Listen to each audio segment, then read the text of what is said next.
everybody. Thanks to another show of Three Count. It's Jaquan, Benny, and myself. We're going to preview the Money in the Bank coming up tomorrow. Man, came out quick. It's fast, but I'm not feeling this pay-per-view. How about you guys? I'm literally only I intrigued. finally got released by the nosebleed section. They had me chained up. Well, other than Listen, that, like, I'm good. I'm just curious to see how the Money in the Bank works out. I don't feel like this pay-per-view is going to be anything special other than that Money in the Bank match and the fact that they're working simultaneously. But like the rest of the card looks terrible. It looks absolutely abysmal. And it's just like the crowd would help a lot in these matches, but it's like if I'm just looking at, hey, I have to watch two guys try and talk trash while wrestling each other, and there may be only about 5 or 6 really good workers working, that's going to be tough to stomach. Yeah. That's all I can say. Let's start off with the pre-show matches. We'll start with the one I think is not going to be entertaining at all. R-Truth versus MVP. Why? That's all I want to know is why. Unless there's something to do with the 24/7 European Hardcore Intercontinental 37-77 day championship. 7-11. 7-11, 365 championship. Yeah. I don't see the point in having R-Truth. First off, R-Truth working a match is weird to me. He's still a great worker, but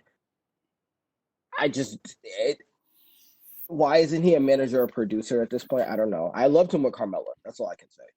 MVP is supposed to have his last match. Now you got two old dudes whose skill sets are predicated on athleticism when neither guy is that athletic at this point for what's probably going to be some kind of gimmick or squash match. And it's like, why are we doing this?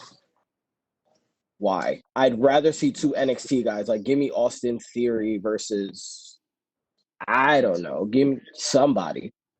Damian Priest or something. Like, yeah. Give me something. Or like, again, I don't know if they're calling him Killer Cross or Kavion Cross or whatever his name is at this point. He just debuted. Give him a main roster rub. Have him fight against Austin Theory in a pre-show. Like, I'm more interested in that than I would ever be interested in watching MVP wrestle ever again. I'm not sorry. It's just it's a waste. It is an absolute waste of time. Plus, you're not supposed to have people. R-Truth, because Vince McMahon loves R-Truth, and MVP at this point is a waste of space. So, I'm gonna say MVP for 2 reasons. One, because R-Truth losing doesn't hurt him at all. R-Truth winning doesn't. No one losing hurt. No one's getting hurt in this match. Here's the thing. No one cares. The reason why I'm saying that is because they're pairing MVP up with these new kids. And in order to make him look somewhat credible so that they look somewhat credible, the only thing that would make sense is for them to win. And I know Paul is reaching for his pin to start tapping the screen because I just said something that makes sense, but it is what it is. Unless that tag team is going to be involved in this somehow, and you're going to put, I don't know, R-Truth with, like, the Street Profits, like, it still doesn't make sense unless you're going to have freaking Ricochet and Cedric Alexander be with R-Truth, and that's even more terrible of an idea. But maybe that's the idea that they're going for here. I don't know. Oh no, I'm not that saying may be anything involved in the 6-way. It has to be. It has to be because this is literally the most random match I've ever seen in my life. Like this is like Divas era 15-second bra and panties match random. Like, why are we doing this? Why? It's time filler. That's all. Mm-hmm. You got the time. There's so many other things you can fill time with. Like, I'd rather listen to Charlie Caruso rant for 15 minutes. No, you'd rather look Or at we. Caruso. I wasn't gonna go there, and we're not gonna do this. What I was gonna say is I'd rather that evil Carrot Top guy take a bump and have him get powerbombed by Kevin Owens or something because he runs his mouth too much. That's a more entertaining segment. We gotta Unless save again, that for WrestleMania. We have to save that for when the crowds come. I was about to say, because then can we get Pat McAfee like punt kicking somebody then? Because that would be great. That would be entertaining. Play more. Off the stage. By Pat McAfee. Yeah. I would thoroughly enjoy that. Or just have him Claymore Michael Cole, because I can't stand to hear his mouth anymore. I would love that. And you can quote me, you can send it to Michael Cole. I don't care. Fight me, homie. Who you got, Benny? I got MVP. Who you got? Yeah. MVP back in his prime was good. Now it's just he reminds me of Kurt Angle, like when he was his last run with WWE, like very stiff. Like you could tell he was just done. Like and it's nothing bad against him. Just like my man, just let it go, man. Just let it go. You know, I was one match he was trying to pull out some of his moves. You see, he couldn't do it no more.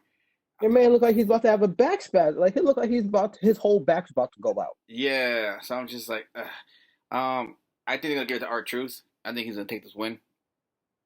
That's McMahon's buddy. I don't think MVP needs. That's my point. Yeah. So, yeah, I think it's R-Truth on. Also, if we're bringing back old black acts, can we bring back like D'Lo Brown just on the mic? Like I don't need him to wrestle. I just want to hear D'Lo Brown on the mic again and for him to do the head thing. That's it. He works at Godfather strip club in Vegas as a bouncer. What? This is what happens when you listen to WWE's extra content. Godfather spoke about it when they did the round table with him, Mark Henry, and Farouk for the table of three. No, I thought that you were talking from experience from the last time you went to Vegas. No, I didn't. That's actually an idea. Next time I go to Vegas, now that I think about it, but I think that they were closed because I went right at the beginning of this whole pandemic thing. So I believe that they were closed at that point. But thank you for reminding me. What's up next, Paul? We got the second and last preliminary match, which is Jeff Hardy versus Cesaro. I think this would be a good warm up for the main card to get to the main card. I think Jeff Hardy's gonna take the win on this one. I don't think Cesaro. It sucks because Cesaro's so talented, but they just have him jobbers as some freaking weird guys. Sometimes. Cesaro's hardcore Holly. Let's keep it a buck. Yeah. You know what's up. Without the hardcore. Because they took the hardcore title away. Yeah. If they brought back the hardcore title, Cesaro would be a great hardcore champ. But I think Cesaro is much better than hardcore Holly, though. To be honest. I know I agree with you, but I'm saying in terms of his role now, it's hardcore Holly. Oh, gotcha. Yeah, and that sucks, man. He has so much potential. It does because again, both guys should have been world champion at some point. But again, it's because no character, no mic skills. This man gets better promos for his promo packages for Xavier Woods and Tyler Breeze GM mode on YouTube than anything any of the WWE writers have ever written for him ever. That's, to me, says enough. Yeah. Yeah. So I'm going with this one, Jeff Hardy, because they're trying to build him back up, which is obvious. Yeah. Jeff just came back. They're going to give Jeff he just needs a good match where he can work so that you can see where he's at, essentially, before you push him into any major feuds or any major title feud or whatever. You got to give him somebody that can actually work him, and that's all Cesaro is. Yeah. Yeah, and he's good at that stuff. Unfortunately, it's just not enough to give him any more of a push that he deserves. I mean, if he couldn't get a title push with Paul Heyman as his manager, I knew it was just a dead end for him. And the European title doesn't exist because that essentially is his ceilings, European Intercontinental title. But I mean, actually, he would be great in the Intercontinental title picture. I don't know what happened with him, Sammy, and Shinsuke, but They're all whatever. farm. It's on a It's the hold. same thing that always happens. It's on a hold because of what's that? Sammy's like he's home right now. I thought Sammy was hurt, but yeah, I think it is. He's wrestling. He's No. on the card. He's on the card. Sami Zayn. Oh, Yeah. In Oh. what match? Him and Gulak. IC title. oh, yeah, Really? I don't see that. I forgot I about don't that. see that on the Yeah, card. I got it on mine. This is on a CBS Sports website. It's actually down all the way down to the bottom of it. Damn. The thing is saying Zayn has not been on television in weeks, first due to wisdom teeth removal, and then due to COVID with Daniel Bryan in the Money in the Bank match, though Gulak can make for an opponent at his finish line. Yeah, that's pretty much what they got. Okay. Mm. Okay. Yeah, because I don't even see. it But on the yeah, website. Jeff Hardy, obviously. Yeah. Yeah, I got Jeff Hardy too. They're not going to give him a good. They're not going to give Cesaro a good pay-per-view win. Granted, the last time he was out there, I believe he beat Gulak, but I believe it was by roll. I Probably. don't think he just straight up beat him. You know what's bad, and what is terrible? The last time I seen Cesaro put on like a really good match was when he went over to NXT UK and he fit right in. I'm like, can we just send Cesaro to NXT UK and just keep him there, please? Because like Cesaro versus Walter to me is main event. Like that is headline caliber. Give him the NXT UK title or the UK title, whatever it is you want to brand it, and just keep Cesaro overseas. I love him, but please, because that seems to be the only way he's going to get any sort of push. Yeah. Yeah, he has that style, and it fits perfectly there. They just don't know how to. Yeah. Same thing with Nakamura. So It's because, again, they're more wrestlers than they are sports entertainers. But I mean, with as many people that are great talkers that just aren't doing anything, again, Brock Lesnar is terrible on the mic. But you give him the title for like 2 years of every time he comes back, it's ridiculous. Mm-hmm. But anyway, on to the main card. All right, so let's go with this IC title match that is fresh in our minds right now. So we got and Drew Gulak. I still think it's going to be Sammy by nefarious means because it's too early to put the title on Gulak, especially with SummerSlam being in flux right now. I think that they'll stick with Sammy for now and try to plan the title flip for SummerSlam, depending on when it's going to be. Yeah, I agree. Sami Zayn, I don't see them this close to his title win and that near escape against Daniel Bryan. I don't see him dropping the title. Damn. Because I really like to see Gulak with the title, but you guys made some good points. It's just so close to SummerSlam, and to switch and take it off of Sammy so soon makes no sense. But again, this is Vince. I don't know where he's gonna go, to be honest, because he's never been like satisfied with Sami Zayn. I mean, look what Sami's going through. So I mean, the question is, will he continue to have the title on him? Well, last I heard, Vince loves what Sammy's doing now. Like he loves this kind of heel, and he's loving Sammy's work. Mm-hmm. So I mean, I haven't heard anything to the contrary at this point. And truth be told, like Gulak is a boring character. Like he's a prize fighter, sure, but he's a technician. Like you can't have that pride, like that look and that music that he has. And I've never seen this man busted open. I've never seen him with weapons. Like you can't have that kind of prize fighter gimmick, and you've never really been in the trenches. And your best win right now is against Daniel Bryan, who is a technician. So it's like, I can't put a title on you right now because it's like he doesn't have a signature win for me. Right. For me to be like, okay, he's a champion. Yeah. My thing with Sami Zayn is I think the only time you're ever going to see him in any type of punishment type situation is around the time where they start heading back for the Blood Money pay-per-views because Sammy automatically goes and does the same for Sirius, which kind of, sort of, not even kind of, sort of politically goes completely against the WWE's point of view there. So, honestly, right now, I'm pretty sure they're good with him keeping the belt, but other than that, nah. Yeah, I'm gonna have to agree with both of you guys, I guess, on this one because of the fact that what's going on here. It's gonna be a unanimous decision with Sami Zayn on this one. So only reason why I feel bad is because like his title reign is just marred, and it's like you waited so long for Sami to win the title, but again, it's 2 years too late, and it's in the wrong kind of gimmick. Like Sami as a face as a champion would have made more sense when Sami and Kevin Owens were going back and forth, and Sami was hot.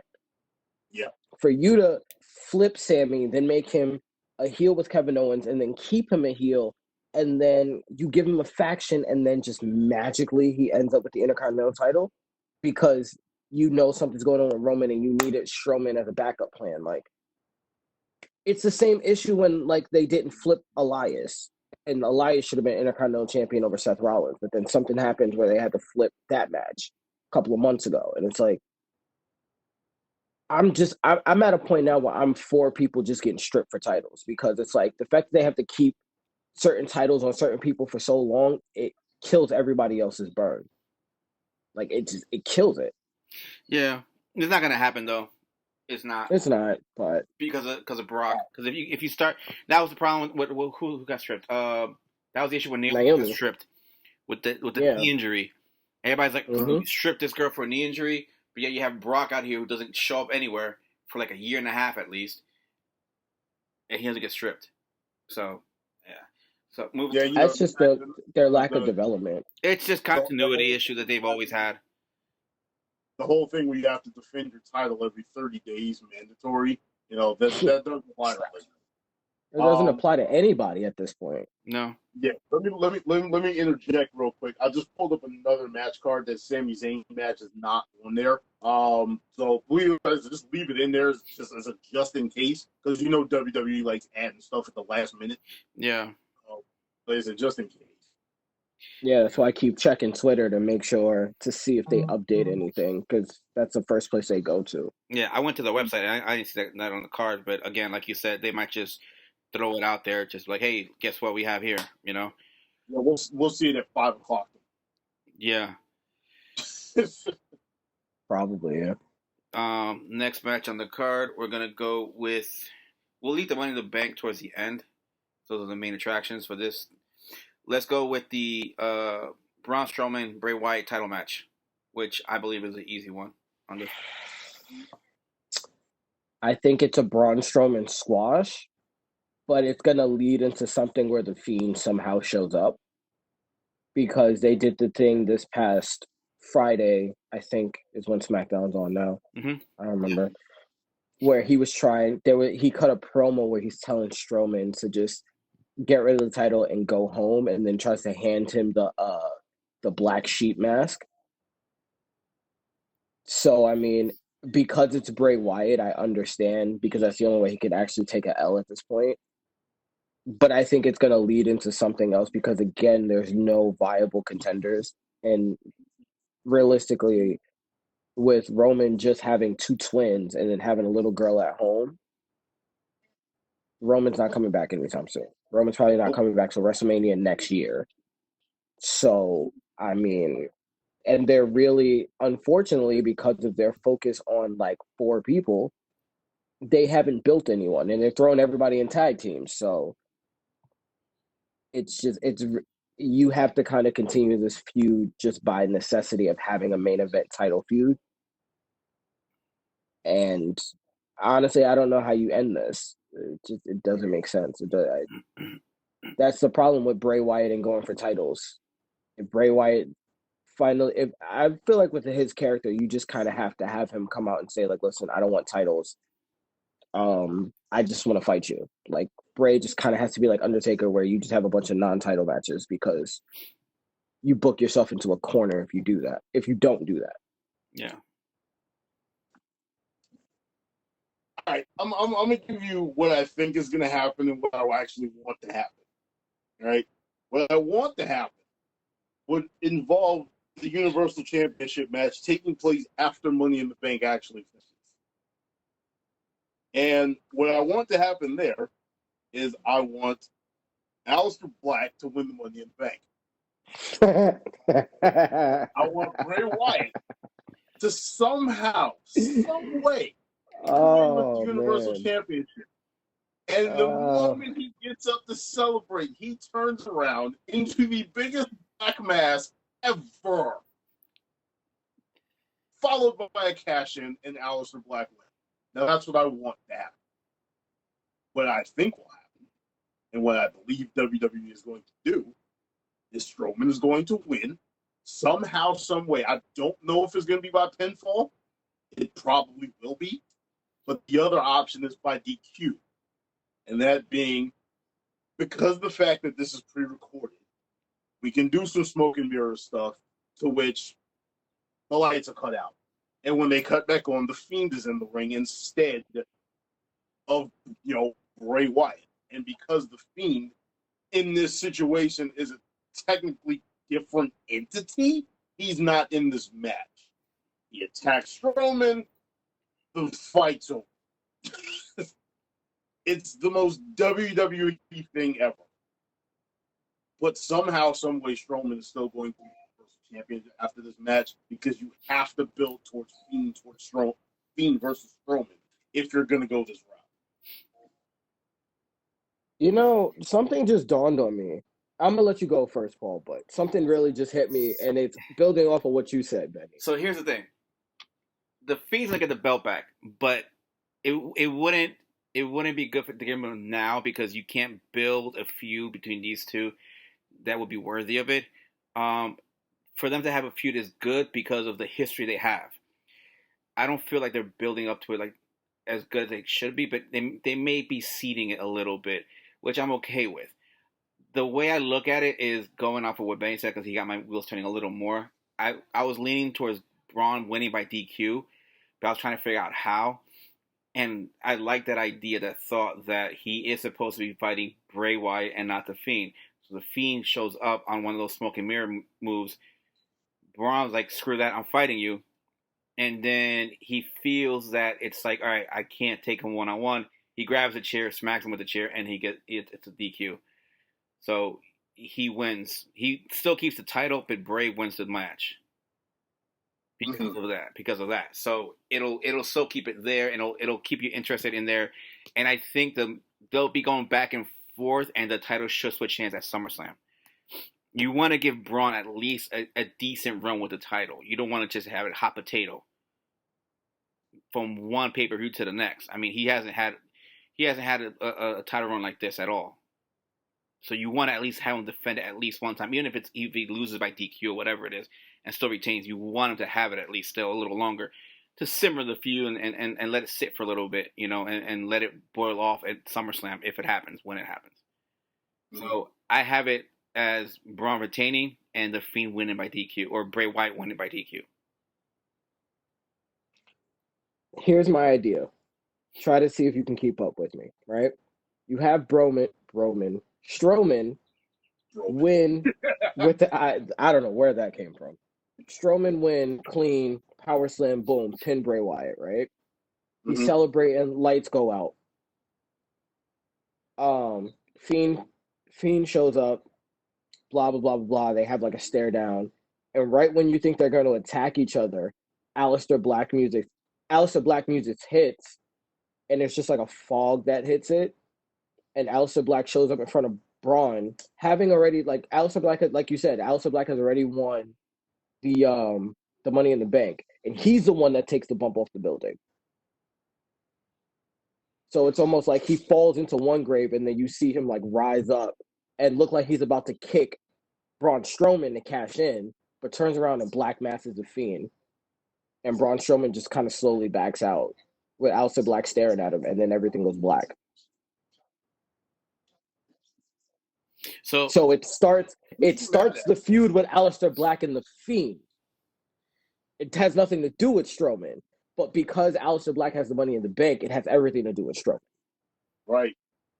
So it allows for them to do something else with the Universal title, but the marquee thing for SummerSlam going into SummerSlam is this finally the meeting of the demons in an essence, and that's what you build SummerSlam around. And then in that way, you can do that kind of boneyard kind of match, but you can throw all the bells and whistles you want into it, where it's like one guy's trying to one up another guy, and it's like Freddy Krueger versus Hellraiser. And it's just like you get Aleister Black get hit with the mandible claw, and then he disappears, turns around, Black masses the Fiend, and the Fiend disappears, and the Fiend's face is on something. You can go full out with this. Mm-hmm. But it doesn't matter who wins that match at that point, because Aleister Black still remains strong because he has the briefcase. Yeah. So it's like, then you can do whatever you want with the Fiend and Aleister Black, and you can do you can have Kane come up, Undertaker come up. You can even throw in Demon Balor if you want to. And just make it a whole freaking horror flick.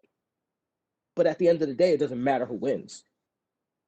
Because the Fiend still remains strong because, again, it's the meeting of the darkness. So even if the Fiend loses, he's still a figment of everyone's imagination. But Aleister Black still is going to have the Money in the Bank thing. So, I mean, I'm gonna write you down for Aleister Black winning Money in the Bank then. No, you can write me down for that, because I'm looking at the card, and it's like, who else is there? Not to mention, Aleister Black was penciled in to win the Royal Rumble. The way I look at it is Aleister Black was already penciled in to win the Royal Rumble, so why not give him the Money in the Bank? I've got an idea, but let's keep going. That's fair. Okay. That's it. But that's my pick. Let's keep going till we. So let's. I kind of wanted to save it for the end, but let's. No, but I mean, it just comes up because with this Universal, like, you have so many elements at play here that, like, you could really do a lot with this because it is pre-recorded, and because you have the whole concept of someone maybe taking a fall, aka falling to their death, and because Aleister Black's entrance is that he literally rises up from out of nowhere, it would make sense for him to be the one to take the fall. So you're thinking, oh, Aleister Black is done. He comes out of nowhere, comes out of the ring or something, wins the Money in the Bank. I know, it makes too much sense. I get it. And here's why I'll tell you that. Because AJ Styles, they fucked him up. They messed him up. They had him buried in the cave, and then they brought him back with no reason. I forgot about AJ. Yes, I really forgot about AJ. Oh my god. So they had a feud earlier too. I forgot about that. Yeah, let's go into the Money in the Bank of the men's one while we're talking about this. So men's Money in the Bank. Let's talk about both of them, because they're both going to run concurrent at the same time during the whole entire pay-per-view, which makes it obvious that it's been already pre-recorded. You have to, especially with the rumor that somebody's taking a bump off the top of the roof of the Titan Tower. So let's go through the Money in the Bank matches. You have the women's match. You have Asuka, Shayna Baszler, Nia Jax, Dana Brooke, Lacey Evans, and Carmella. For the women's side. On the men's side, you have Daniel Bryan, Rey Mysterio, Aleister Black, King Corbin, Otis, and AJ Styles. So these matches are supposedly running concurrently during the entire night at the same time, so we can have a crossover. And I can see if that happens, it'd be Nia Jax, because she already did the men's Royal Rumble already a couple years ago. So I could see that happening with her. I don't know if they want to too soon, because she just came back off of both ACL knee injuries. I don't know if it'd be too soon, trying to push the knees like so quickly. I know she worked hard to get back. I saw some of her videos working on. She trained hard. Give her credit for that. But I don't know if you want to push it too soon though. This is interesting where we're going to go with this and how it's going to end, and who's taking that fall off the top of that building is the question. Jay had brought a good point. You could pull it off with dropping off Aleister Black and all that stuff, and he comes out of nowhere, and he could come over and win it, because his whole gimmick is he just rises from like the grave. Let me see where you guys are standing on both of these running concurrently and what your thoughts are. Jay? Who you passing the mic? Oh, I was about to say who you passing the mic to. I listen. I like the idea of doing something different with Money in the Bank, and I get it for a time constraint situation and to not be repetitive. It makes sense to have them run congruently. My only issue with the Money in the Bank are the participants, because again, this reminds me a little of like Hell in a Cell Armageddon, where Rikishi took the bump off the top of the cage from the chokeslam from Taker. So it makes me feel like Otis is gonna take the fall, or it's gonna be Aleister Black. Like it's gonna be one of those two guys. I can't really see anyone else doing it because it wouldn't be relevant. Yeah, unless you're gonna have like AJ Styles fall again, and then have him like be some kind of zombie-esque supernatural character, the way you had Shawn Michaels be like the holy light to like Undertaker's darkness, I guess. But I just feel like if you're gonna use the Money in the Bank to push anybody, it shouldn't be someone who either has already won it or who has already won a world title. It doesn't make any sense for me. And it's like, I get it. AJ Styles just came back from Undertaker, and it just doesn't make sense for me to put AJ Styles in that spot again, because there's only like AJ Styles is so limited in what he can do because he's already done everything, and he's not Chris Jericho. He can't consistently reinvent himself, and now he doesn't have the OC. So it's like, what are you gonna do with him? Putting the Money in the Bank on him just doesn't make any sense, and he's almost then becoming the John Cena of this generation to me. In terms of the women are really hard to peg because, again, Shayna Baszler shouldn't be in this match because Shayna Baszler should be champion.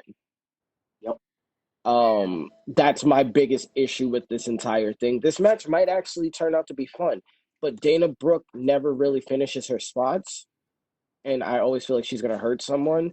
So that's what's concerning me. I mean, Dana Brooke may take the fall, honestly, because she's just a cry. Like she's Molly Holly without the title reigns to me. She's crazy athletic. She's crisp for the most part, but when you have her do spots with other people, it turns really sloppy and it looks kind of gross. Carmella being back, I think she's just there to super kick and trash talk because you need a presence on the mic. So, I mean, that's the only situation that makes sense for me for Carmella. Lacey Evans, I don't know why she's in this match. I don't even know why she's getting pushed because I don't really know what she is. I can't tell if she's a heel or face. I don't know what they're doing with her. Lacey Evans just doesn't make sense to me personally. Sure. But let's be real. How many times did we believe Lex Luthor to be a world champion? I never did personally.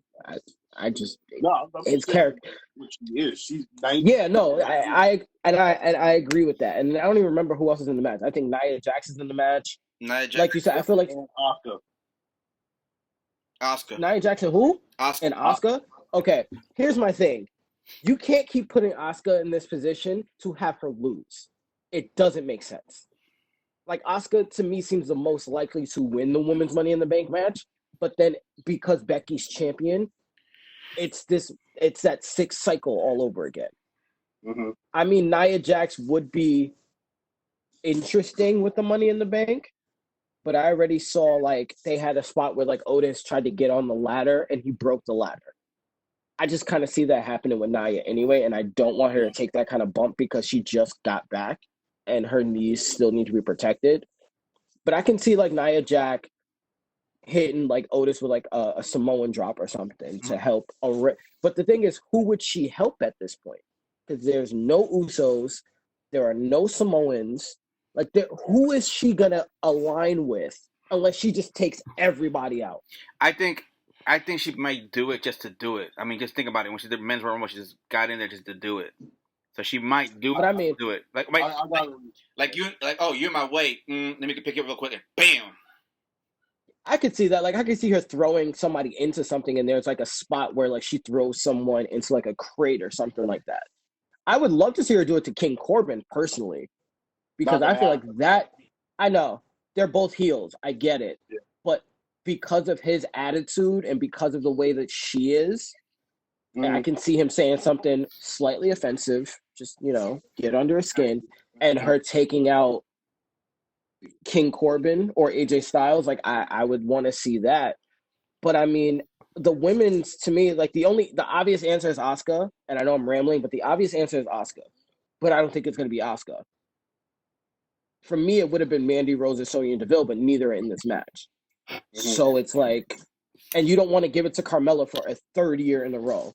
So I mean, like, I don't know who you give it to at this point. Like, nobody in this match makes sense unless you're going to give it to, Mighty Mouse, freaking, what's her face, Dana Brooke. Like that's the only other, because they've been building her as like this underdog story. But again, if she wins the Money in the Bank, it's one of those she's gonna cash in, she's gonna fail, or they may put the title on her, a la Jinder Mahal. But again, it doesn't make sense because now you're devaluing your title because Dana Brooke is not a champion, not yet. She doesn't have signature wins enough to be considered a serious threat. Yeah. In terms of the men's, it's of this. I'm gonna go with Aleister Black, but I think it's any of the three: AJ Styles, Aleister Black, or Otis. So who do you have? No one else in this. Who do you have in the women's again? I'm gonna go with Shayna Baszler just because it makes the most sense. Right. But it also doesn't make any sense whatsoever. But I'm still gonna go with Shayna Baszler. Yeah, no, you're right.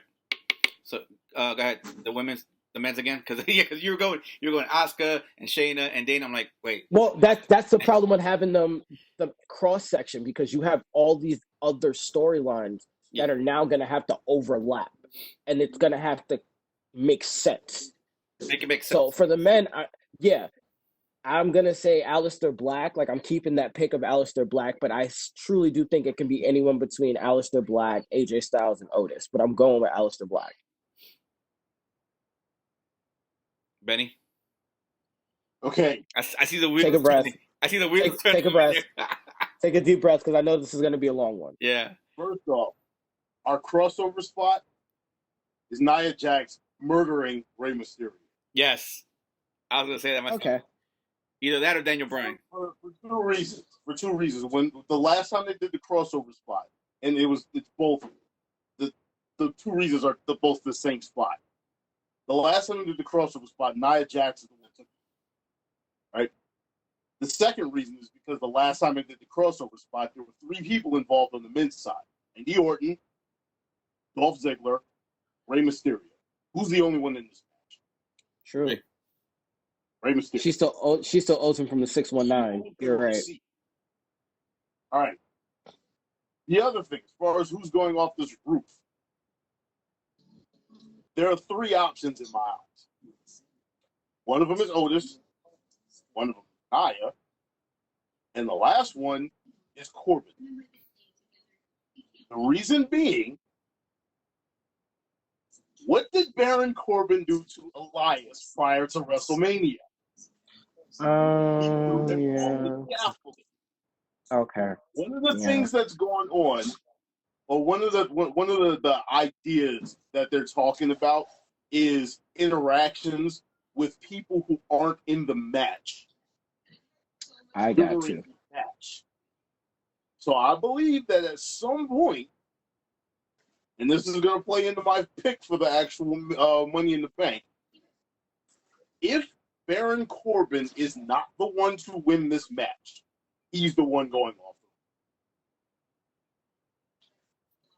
I think it's payback time with that one. That being said, let's do some process of elimination. Becky Lynch is showing up on Raw on Monday to confront the Money in the Bank.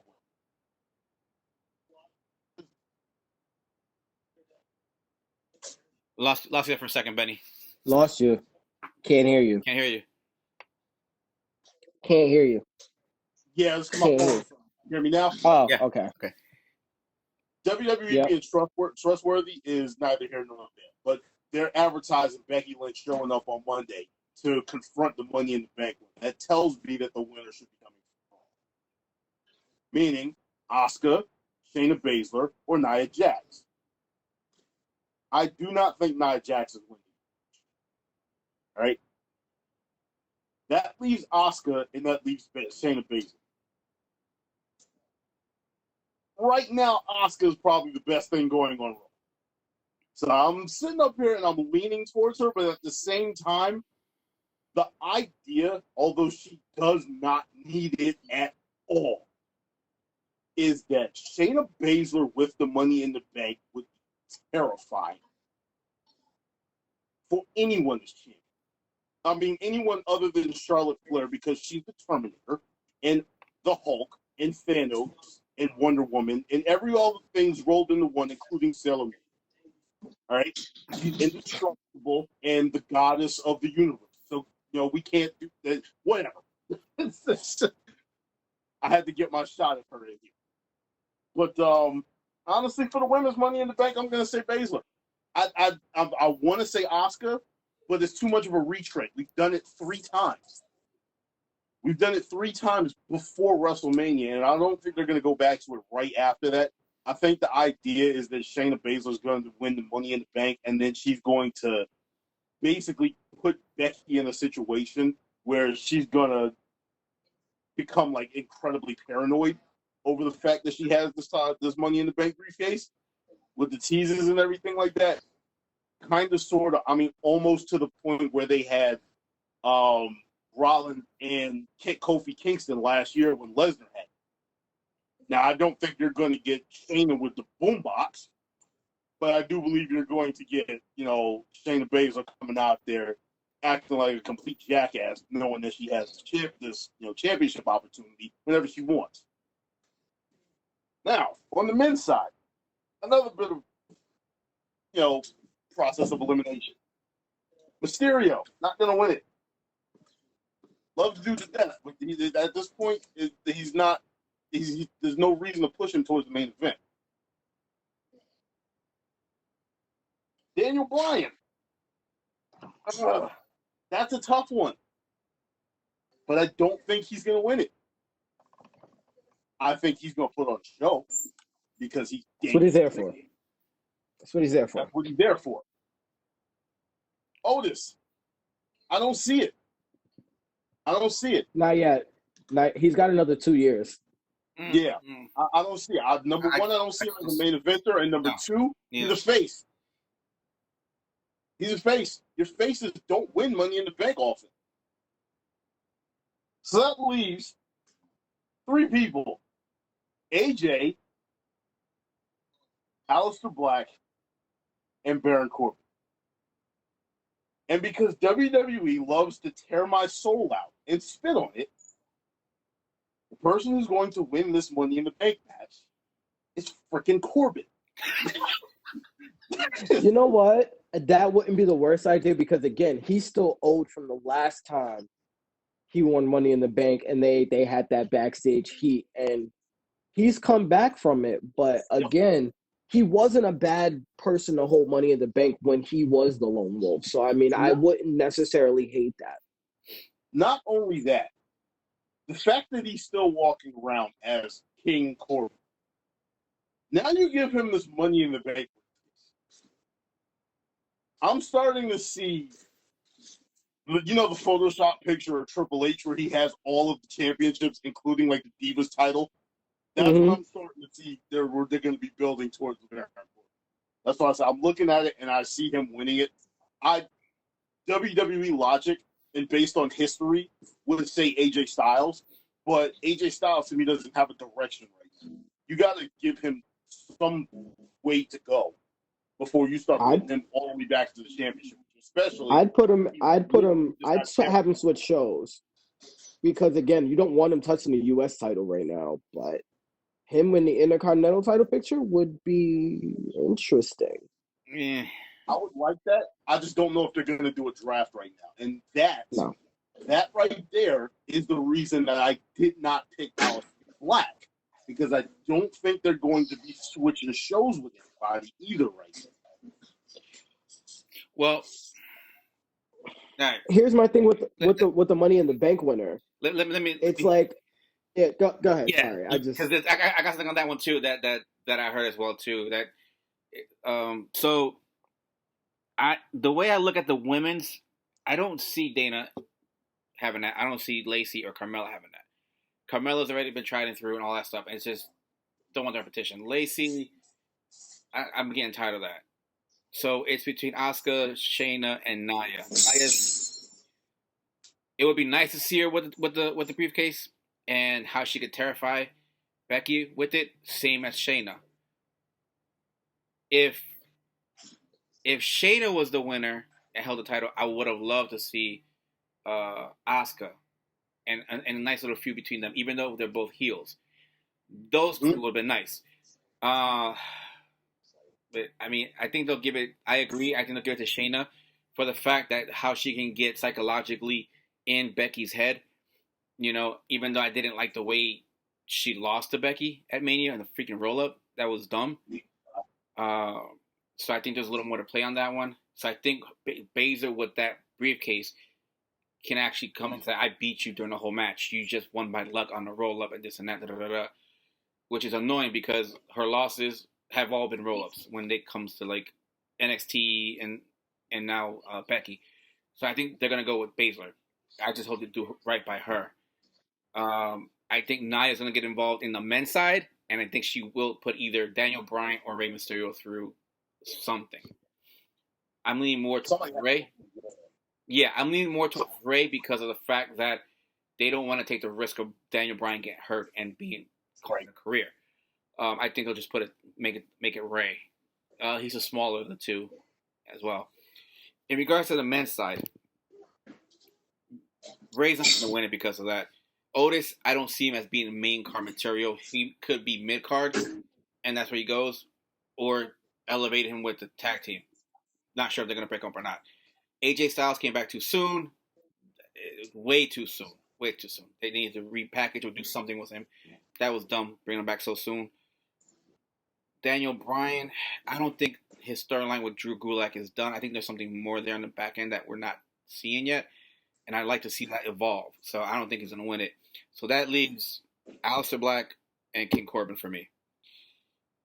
I like the idea of either one of them winning it. I like the idea of Corbin winning it and where they can go and probably do right by him and actually give him a good run with the briefcase. Black, I like to see him have that opportunity. But the problem with that is, how are they going to write for him? Are they going to do right by him and make him play mind games because of the dark side that he possesses? Can they do that? The safer bet for me would say Corbin, because you don't have to do much. It'll write itself because he's already been there. And people hate him already. So that's what makes it hard, because I want to say he's going off the roof because everybody hates him, so they want to see him fall. So I'm going to agree with Benny. I think it's going to be Corbin that's going to win it. And something tells me it might be Black that might be falling off the roof. Can y'all see that? Yeah. Yeah. You know what? I'm gonna stick with my pick. This is not me changing my pick. What I will say is you guys' answers make sense, because I feel like, again, with Corbin winning it, right, and Black going off the roof, my idea still works. Yeah. Yeah.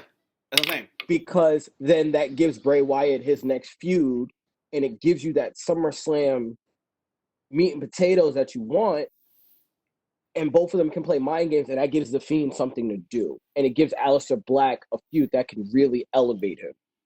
On top of the fact that you still have, in your situation, now Corbin has the briefcase with a face Strowman as the champion. But also that there too. Yep. That's what it clicked for me, because I'm like, okay, Baron Corbin winning it makes sense, especially if you don't want to switch the shows for the men. Mm. Because then it's like Corbin and Strowman, it's a natural, and it gives you that big man that Vince loves, and it gives you that big man kind of feud that you would have had with Roman Reigns anyway. Mm-hmm. Here's the thing to keep in mind, though. We keep talking about switching shows. When they made the first cut of wrestlers, like a few weeks ago, they were all mostly for the Raw show, from the Raw brand. Also true. Now, there's a rumor that there's another round coming around, and it's going to be from the SmackDown brand. It's better not. Now here's the He problem. ain't got enough people. Here's the problem. If that does happen, now your roster is trimmed down. Do you need a separate brands? Yeah. You're not going to need it anymore because now you have the brands at like half of the capacity. You're not going to have Contract anything. you got to keep that way. What's that? Yeah. Yeah, the network contract wise, you have to keep them separate. Yeah, but the thing is, you got to remember too, though, the ratings are not where they're supposed to be. No, but part of that has to do with COVID. It's not necessarily because of circumstances. Before we move on, let me give you one more thing that I would actually really like to happen. I had one thing too, but I'm gonna let you go. Matter of fact, let me explain something. How Daniel Bryan could actually take the spot if they were to. Most walls are made of sheetrock. Sheetrock ain't nothing, right? You can literally get smacked in the face with sheetrock, and the sheetrock will shatter, and you will have very little damage. Right. All you would have to do in a situation like that for Daniel Bryan to say take a bump like through a wall or something like that is gimmick the wall so that there's no wood in the back of it, just straight up sheetrock, and throw him through the sheetrock. He'll be fine. Right. The problem with that though is you got to be careful. Got to be careful. You have to make sure you're throwing him at the area where there is no 2x4s, no wood. Right. So that's the thing, and I agree that's a good way of doing it. But then comes of okay, that person has to be careful to make sure they put him right where it's only sheetrock. Right there. Yeah. That's why you leave it to somebody who you really trust in order to do it. Corbin could pull that off. I would trust AJ Styles to pull it off too. Mm-hmm.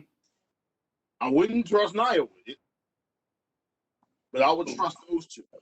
The other thing that I was going to go into is, and Jay, my bad if this is where you were going to go, but what if Dana Brooke mysteriously got injured before the match and somebody else took her place? Like, I don't know, Sasha Banks? Oh. I wasn't going to go there. I mean, that would completely throw off my pick because at that point, she is 100% my pick. Yeah. But that would be, oh my gosh, that would be amazing. That would be everything and more. It would be, but that would be too obvious on creating the split between Bayley and Sasha. Unless at this point we gotta get obvious because it's taking too damn long now. Yo, we've been trying to split the two of them up since what, 2017? Yeah. Yeah. We gotta do it. We gotta do it at some point. It has to happen. I mean, it's coming, but it has to happen. Speaking. All right, so we got to figure it out. So the men's is going to be Jay has Aleister Black, Betty and I have King Corbin. The women's pretty much by default we think Shayna's going to win it. Yeah. So speaking of the SmackDown title, Bayley versus Tamina. This is obvious, right off the bat. If say Bayley's retaining. Yeah, if they weren't building towards Bayley versus Sasha. And mind you, let me also add, if this was also 6 years ago, I would say that Tamina had a really good chance to win this championship. Right? I'm gonna be 100% honest with you. It's Jimmy Snuka's daughter, and murder case aside, and all this other stuff.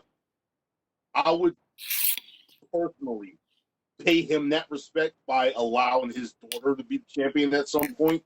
But right now, that time has passed. Yeah, they had the chance. And like I said, this is another one of those transitional opponents that are just there to fill a spot in the pay-per-view calendar until we actually build towards the match that we're trying to get to, which in this case is Bayley versus Sasha. Well, I think she had a moment too, but I think the injuries just took a toll on her, and it cut off a lot of the momentum and storylines that she had when she had the opportunity to become the champion. Even if it would have been for like a brief time. But like you said, to give respects to her father. Mm-hmm. Yeah. Like the other thing is the fact that you had the situation with Nia getting injured because Nia got injured. Then her whole thing with the tag team titles just fell completely off. Then you had, okay, we could have had this reunion between, Team Bad, in which it's just, Tamina instead of, the three of them. But at that point, Naomi's off TV because they apparently grouped her and the Usos together. All this other stuff. And so, it's not even just her own situations that were stopping her push or her, her ability to perform and actually put herself in a position to be pushed. It's like other circumstances that she had absolutely nothing to do with. So I'm just like I said, I wish, honestly, nothing against Bayley. I wish I could say that Tamina was going to take this, but there's way too much leading towards Bayley versus Sasha. And that match, regardless of what you hear from any other internet wrestling community, that match needs to be for a championship. I am so tired of the two of them, even though Bayley has had the championship for a while. I am so tired of the two of them being pushed far into the background when it comes to the Four Horsemen. That's getting on my nerves. They need to be highlighted, and now's the time for them to highlight. Mm-hmm. Also, to piggyback off of what you said, notice the trend right now. Who are the three champions? Horsewomen. Yeah. Right. That's why Shane is my pick too, and it just dawned on me because again, Shafir and Jessamine Duke have been nowhere to be found. Right. Shane is best when she's stalking people. Mm-hmm. That's why when you said the thing about Charlotte being almighty and she's untouchable, I don't think Shayna necessarily needs to cash in on Charlotte, but Shayna needs to pay Charlotte back.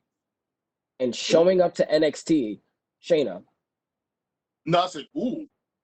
Yeah. Shayna needs, because it's like, again, Charlotte's beating all these women that Shayna beat, and everyone's having all these feuds and everything. And it's like, what better way for Charlotte Flair to lose a title than for Shayna to show up, choke her out, fake a cash in, and just have somebody like Dakota Kai or something. Just like have Shayna almost kind of flip that because she's tormented Dakota Kai for so long. Just have her put Dakota Kai over against Charlotte. And it ends Charlotte's run in NXT, and it puts the title on a champion that no one expected. That's one thing. Then you have the whole Sasha Banks and Bayley being in a group, and if Shayna wins, you can have Shayna pay off both of them at the same time. You can also have her cost Bayley the title. So now you have three horsewomen, really, that are willing to put their differences aside to go after Shayna. Mm-hmm. The only missing link is Becky. They all don't like Becky at this point. Becky don't like them. We know this. But if Shayna somehow won the title, they would all four have a reason to go after Shayna. Allows you to bring in the horsewomen as henchmen so they don't necessarily have to wrestle. And that's the thing with Shayna winning, she no longer has to wrestle.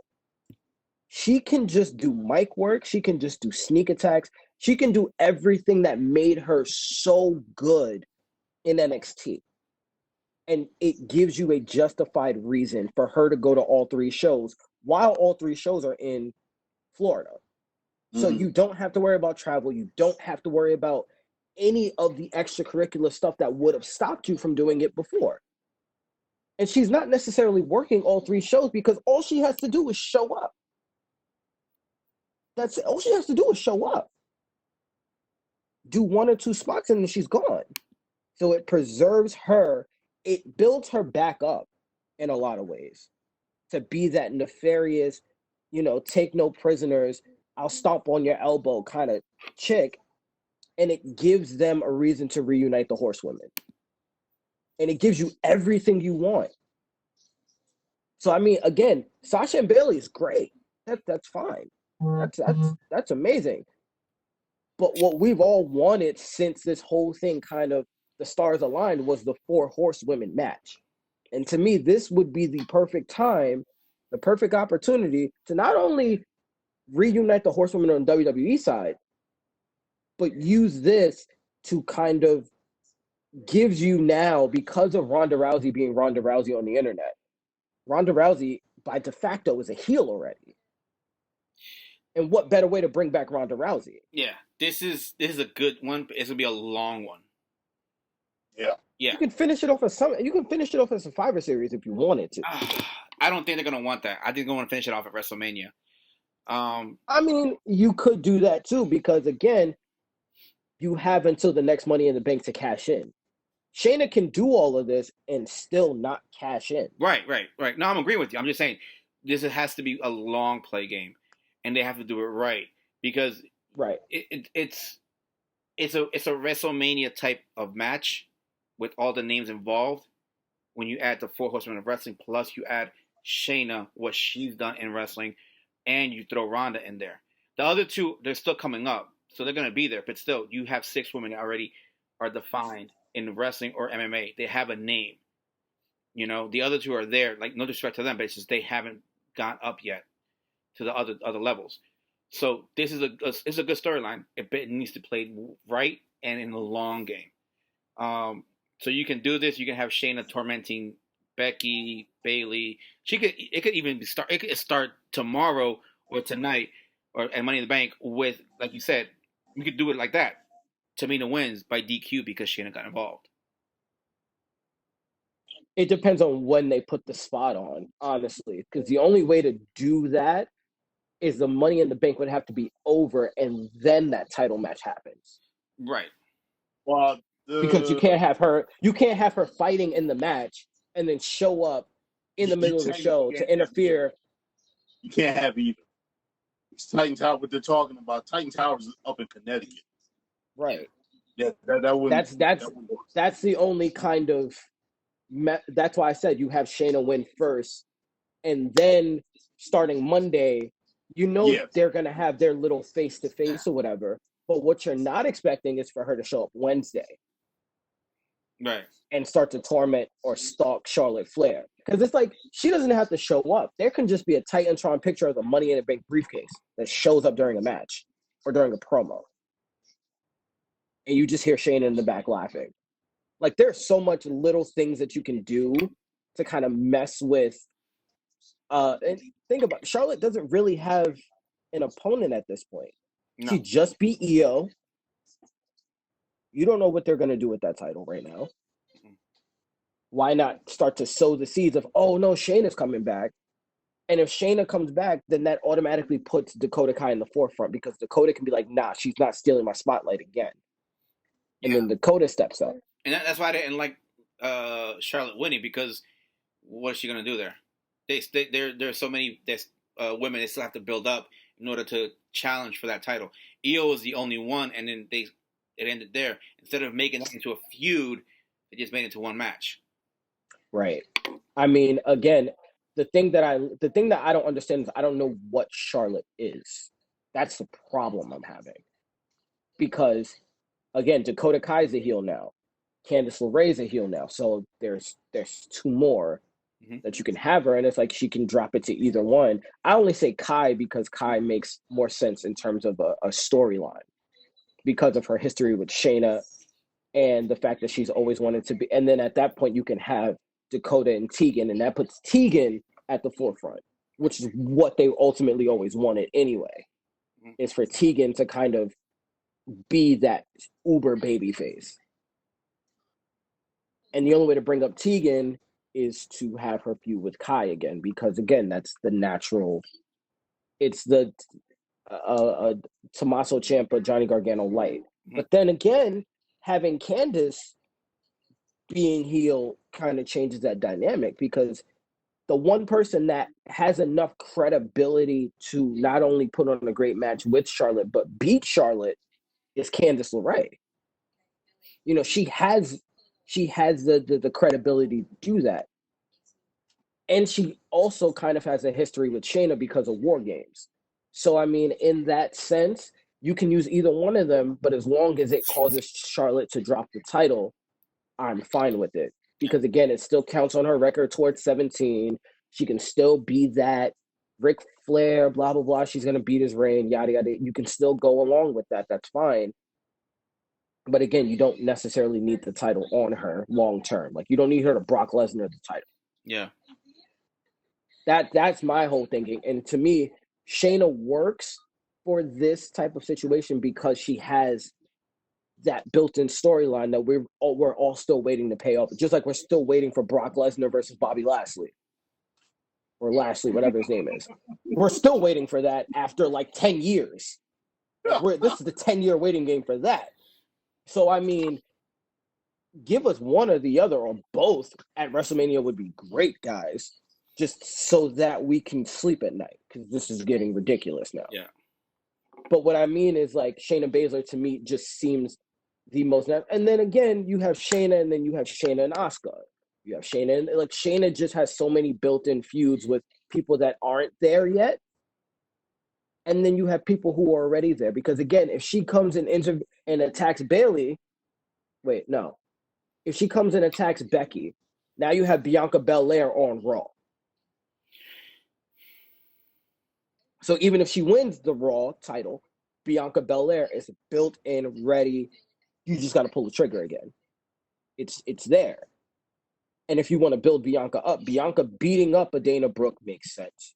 Bianca versus Nia Jax is something I would 1,000% love to see. So, I mean, again, Shayna being champion brings up a lot of different things that make sense.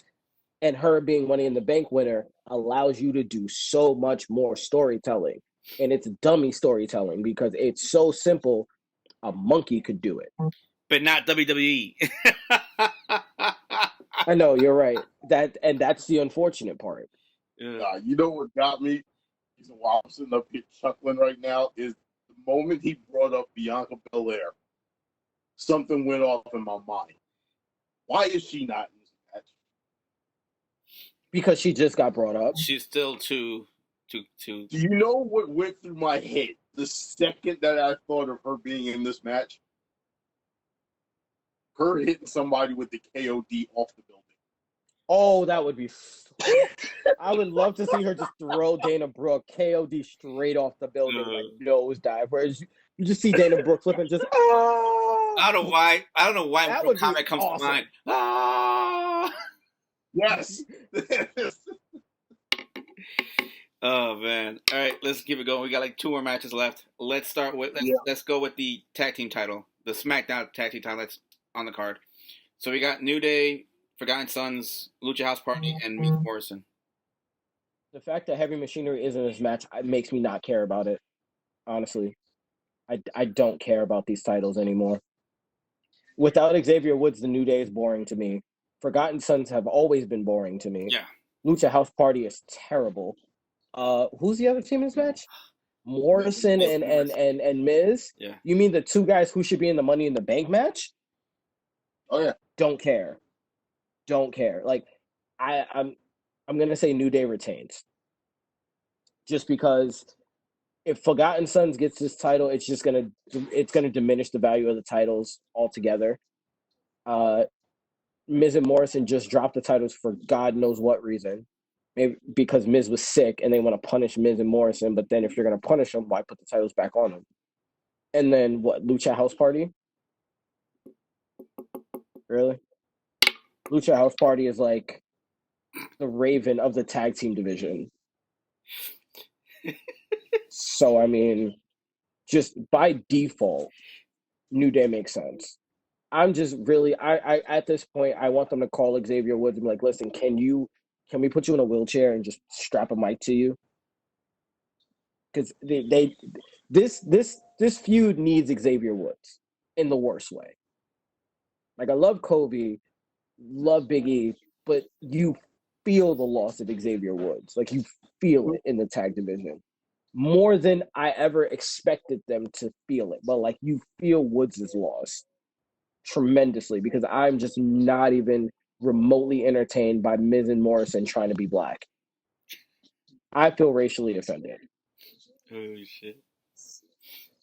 What's your take, Benny? So yeah, I'm looking at these guys, And I see two possible outcomes. One of them I don't like one bit. But the reason why I think it's a possibility is because WWE has proven they don't give a flying fuck about the tag team division. My pick is the New Day. However, I have a strong suspicion that the Forgotten Sons are tag teams. You're not by yourself on that one at all. And whether it be because Jackson Riker gets involved or whether it be because, Lucha House Party is out there as a spot fest and they end up taking everybody out and all kinds of other stuff. Whatever it is, I honestly think that there's about a 60% chance that the Forgotten Sons win these championships because you need to establish another tag team. Without the Usos being, you have a gaping hole in your tag. And the only way to make them look credible, because guys just threw them in this match the moment they get called up, is to have them winning. I'm still going with the New Day because I freaking love the New Day, regardless of how nerfed they are at the moment. But like I said, I can honestly see the Forgotten Sons. Here's my take on that. Doesn't it kill their gimmick though, of like being forgotten if you strap a rocket to them? It's like you guys aren't forgotten because you just came up here and now you have a title. And they're just like, well, we're forgotten no more. And it's like, but you guys were never forgotten. Anything that comes out of NXT besides ruined gimmicks. This is the way I look at it. Lucha House Party is there to take the pinfall. That's what they're there for. I feel like Big E's there to take the pinfall, if I'm honest, because he's always the one to take the pinfall. No, Lucha House Party's there to take the pinfall. Watch. It's going to be one of the two guys. And I think it's going to be Forgotten Sons getting that belt. It's either them or Miz and Morrison. New Day is not going to retain it. I see that already. They just won it. This is the tag team titles. This is SmackDown. Oh this is God. Vince's world. He don't care about the tag team titles, bro.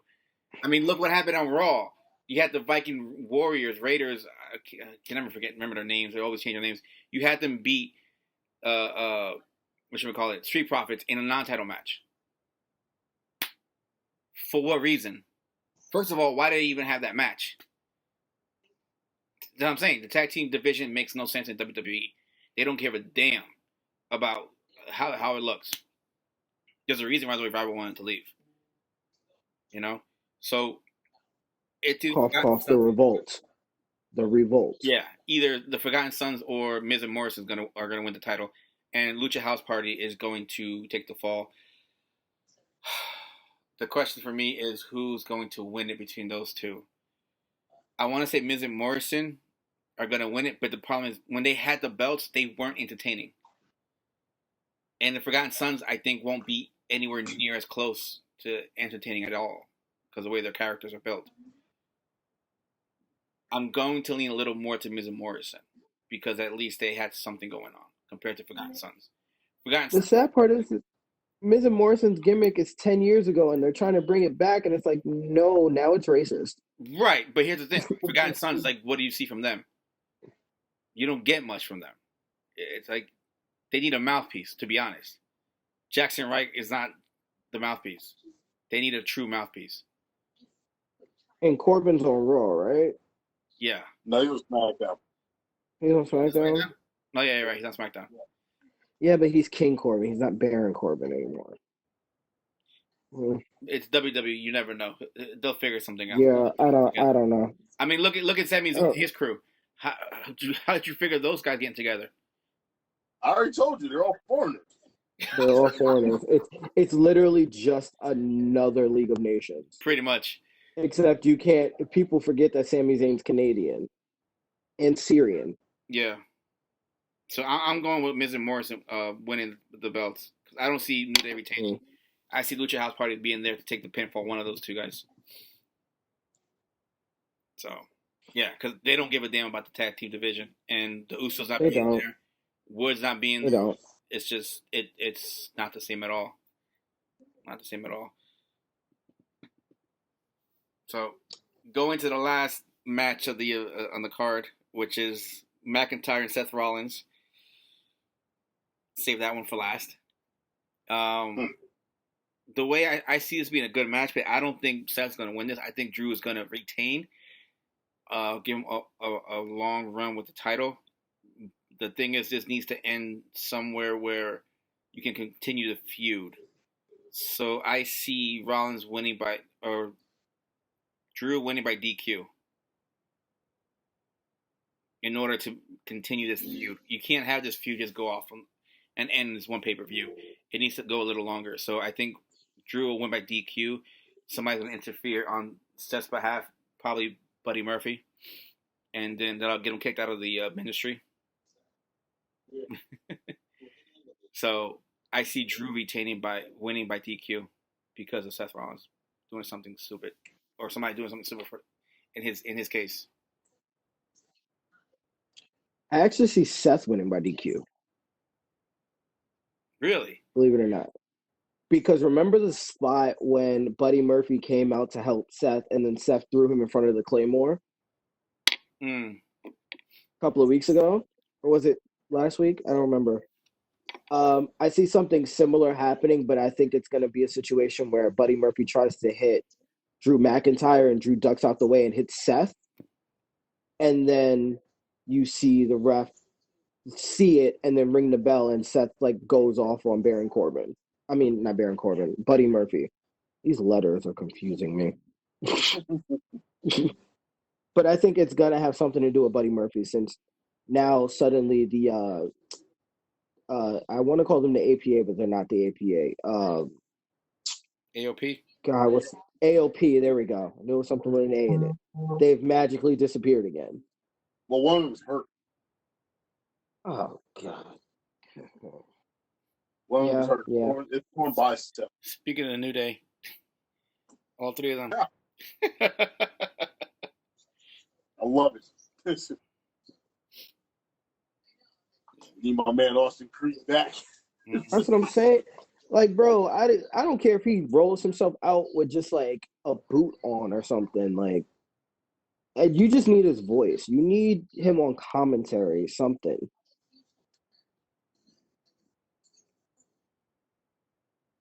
But yeah. So check this out. All right. I'm going to do the same thing I did before. Tell you what I think is going to happen and what I want to happen. All right. What I think is going to happen is that this match is going to end up being a bit of a barn burner. You're going to get interference from Murphy, of course you will. But I don't think this match is ending in a I think what's going to end up happening is you're going to obviously get a ref bump. You're going to get a spot where Seth actually hits the stomp and he comes within a fraction of a second of actually becoming a champion. And then you're probably going to end up with a situation where Murphy tries to interfere after that, and then they both end up Claymore. And then, McIntyre retains. So my pick is McIntyre. But for the sake of theater, for the sake of my entertainment, for the sake of me just being a complete idiot, this match is going to end in a DQ when Orange Cassidy from AEW shows up and beats the living crap out of both of them. I would love for that to happen. That would be awesome. I would love for Orange Cassidy versus Seth feud. I would pay good money to see that. That would be incredible.